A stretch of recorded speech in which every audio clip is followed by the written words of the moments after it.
Welcome back to the Doug Karns program here on All Noise Radio. 267-495-4866 is my phone number.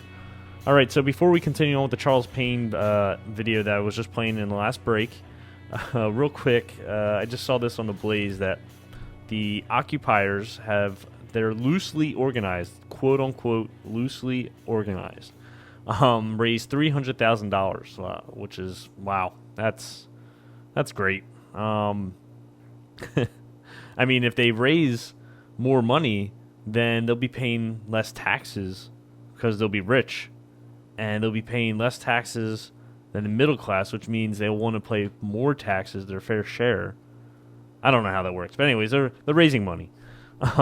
And on a completely unrelated note, I also found out that Zuccotti Park, which this is where these protesters are camping, living, having sex, doing drugs, having a good time, listening to music, playing guitars.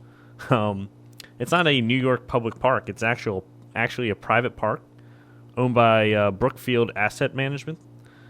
And, you know, Mayor Bloomberg said at the beginning of these protests that I can't really move them. It's a private park. I can't tell them to leave. The people who own the park should, need to have them leave.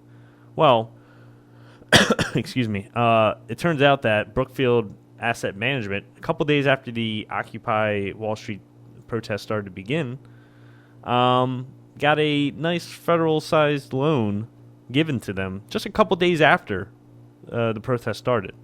So, I mean, I can see maybe Brookfield complaining, and then all of a sudden the government's like, oh, here's some money for your renewable energy policies. So, do you think the government has any kind of backing to this Wall Street protest? Do you think these are the questions you should be asking? Because if they got a loan just a couple days after the protest started, that's not a coincidence. It's not a coincidence at all. So who gave them that loan? The administration did. Now, does the administration have anything to do with these protests, these communist, socialist protests? Now, Obama's been called a Marxist and a socialist for the last 3 years, and he's proven to be that way. He says he wants to spread the wealth around. He wants to take money from the rich and give to the poor. When he himself has only given, I think, was it last year? It was during his campaign. He only gave 3%, not even 3%, of his income to charity. Well, Mr. Obama, you make millions of dollars. Why don't you give more? You can do that. You don't have to have the government take it away from you to do that. Just give as much as you want. It's that simple. So, the guys who own Zuccotti Park got a renewable energy loan. I think it was like $150 million. And nobody says a word about it. Given by this administration. So, what is that? Ask yourself, what does that mean?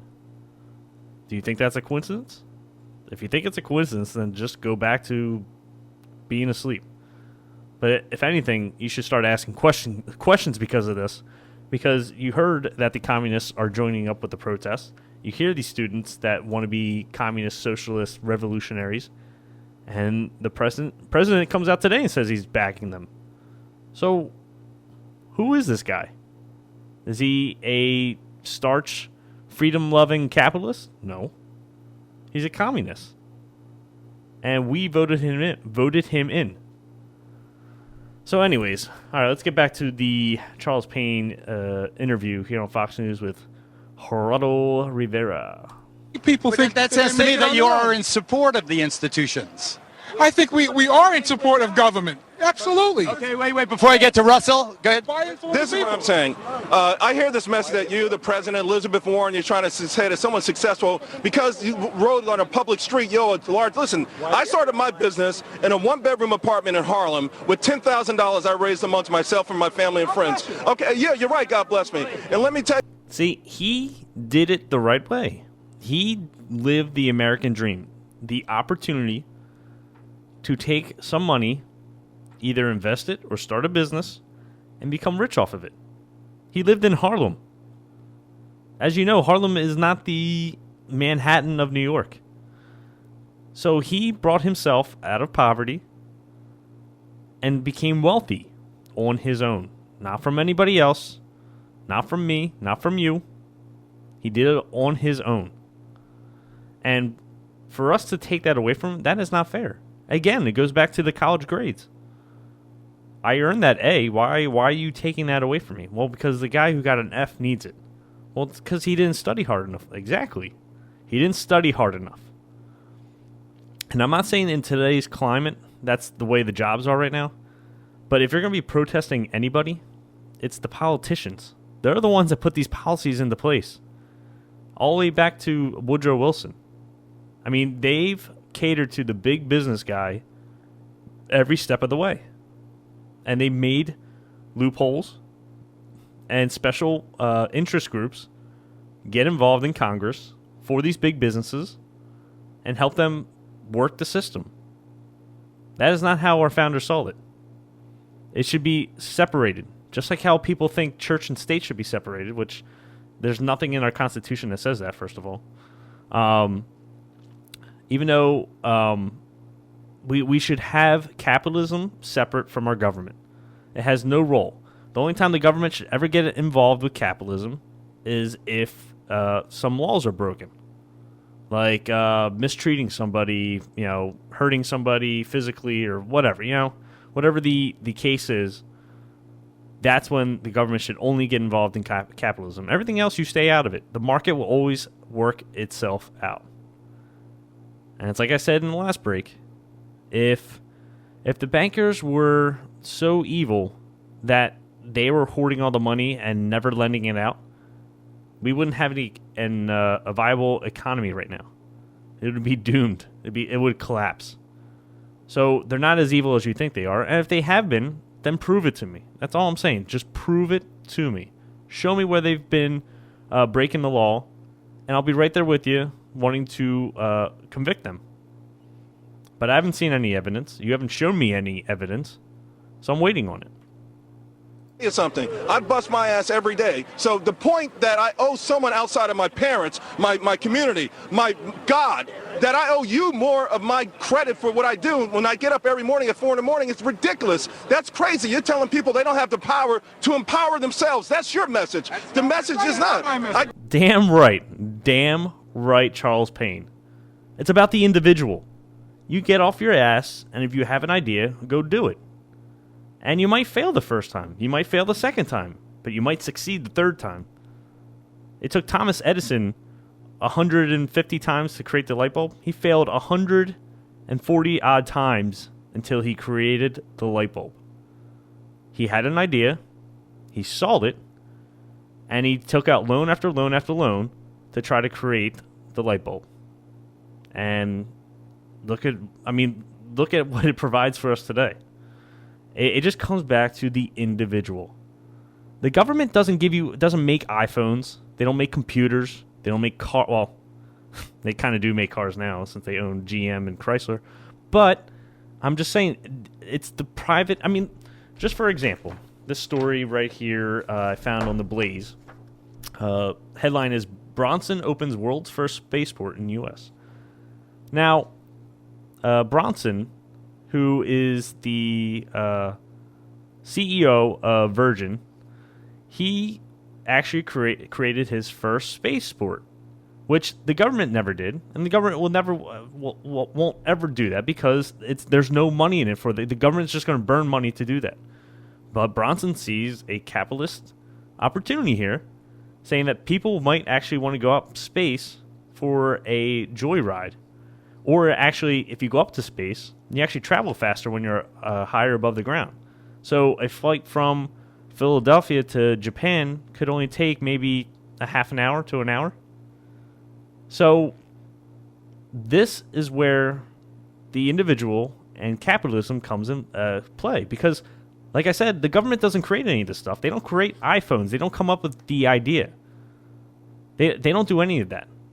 They're just there. So they're supposed to provide the freedom and the infrastructure, and that's about it. Nothing else. They're not supposed to be involved in capitalism. They're not supposed to be taking things away from people, giving people stuff. Just leave it up to the individual. And everybody goes, well, what about the poor? We got to help the poor. Yes, we do, but we do it privately. How about we start taking the responsibility on ourselves to help the poor? Instead of, you can see that the government doesn't do a good job of it.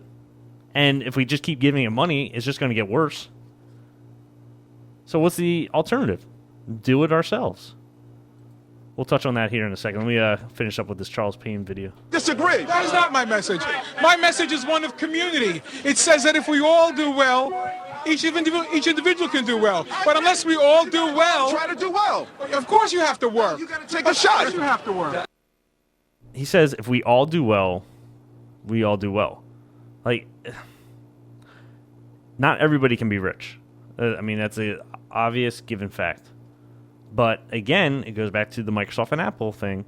When you start making billions and billions of dollars, you start creating more and more jobs, more higher tier jobs, and more money for the economy. Those jobs weren't around forever. They weren't back when they started this country. Microsoft wasn't around then. They didn't have 100,000 jobs. That was created since the 1970s.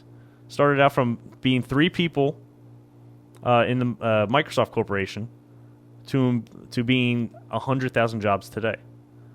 So, again, it's we all doing well is communism, and I guarantee you, just like I said with the grades, it's going to bring the lifestyle down because nobody's going to strive hard, or nobody's going to strive to work hard to help create a better lifestyle in a communist society.